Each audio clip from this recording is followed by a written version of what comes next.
Hello everyone, my name's Brin and welcome back to my channel. Here on Brin Darcy we talk about life and study at the Australian National University in Canberra, obviously in Australia, and what your life could be like if you studied here as well.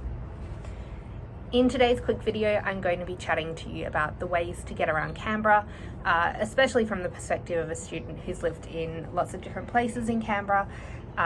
So yeah, I hope that you find this video useful before you arrive here at the ANU, or at the University of Canberra, or at the Australian Catholic University, because this information does broadly apply to those as well.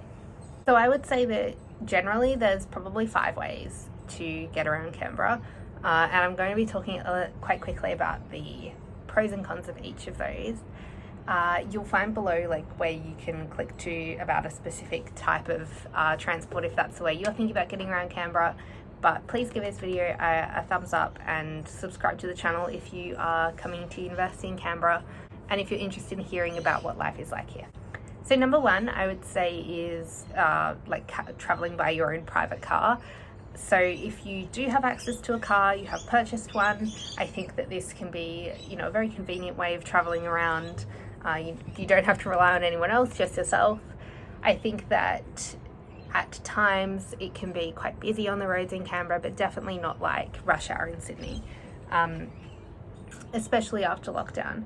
So yeah, I think that this is a reasonably good way to travel, but you should bear in mind that most of the parking in Canberra is paid parking on the street, and also even at the ANU you have to book a parking pass for the term, and if there's no spots available that day, then there's no spots.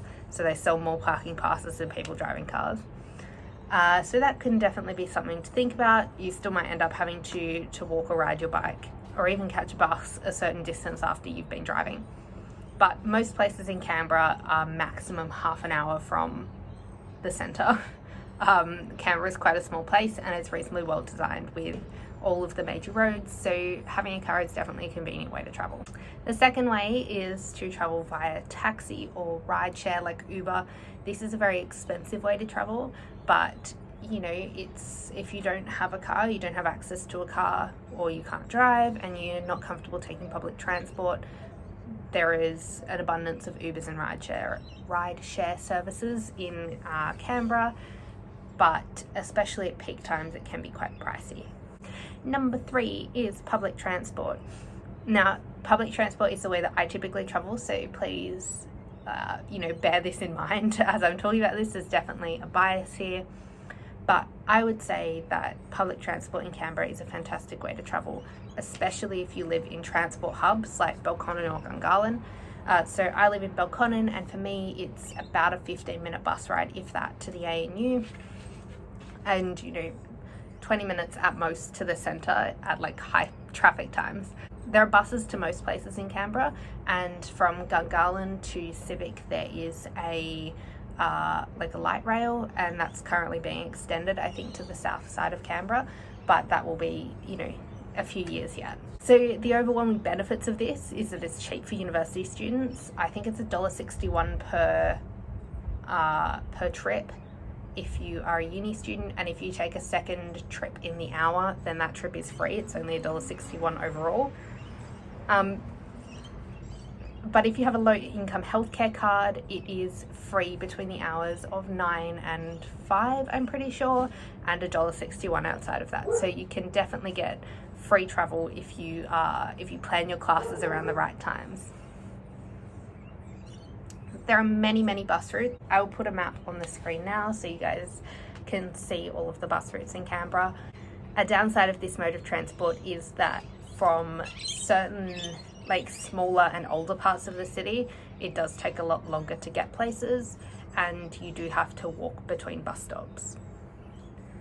Sometimes the routes aren't the most convenient routes. So I used to live in Lynham, and it was pretty difficult for us to get food delivered. It's pretty difficult for us to get our shopping apart from getting it at the small IGA, because it was either half an hour bike ride to the shopping centre or half an hour on the bus.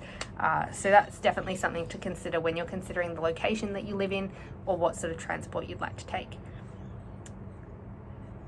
Number 3 is bikes or electric bikes or one of those electric scooters or even a normal scooter, which can be a super fantastic way to travel, especially in Canberra. There's tons of bike paths in Canberra that connect all of the major suburbs, and there are lots of footpaths and other places you can ride in, in smaller suburbs such as like Lyneham or Watson or whatever. But I would say that having a bike, especially an electric bike, is a great way to travel if you're wanting to get places quickly, it's environmentally friendly, and if you're not traveling more than 8 to 10 kilometers, it can be a fantastic and cheap way to travel. There is quite a large cost to buying the bike, but apart from that, pretty low maintenance fees, and it's definitely more convenient than waiting for a bus timetable if you are relying on a bus in an area that's less well known for public transport. However, bear in mind that bike theft is quite common in Canberra, so purchasing a heavy duty lock is always recommended. We have had multiple attempted thefts of my partner's electric bike, but yeah, so far they're yet to succeed. And finally is walking, using your legs to get around Canberra. If you live in Civic, walking is a great way to get around. You don't even really need a bike if you don't want it. If you're not feeling comfortable riding on the roads or riding around lots of people, walking is a great way to get around. Like I said before, there are tons of bike paths around Canberra, and in most of the suburbs they're also just footpaths.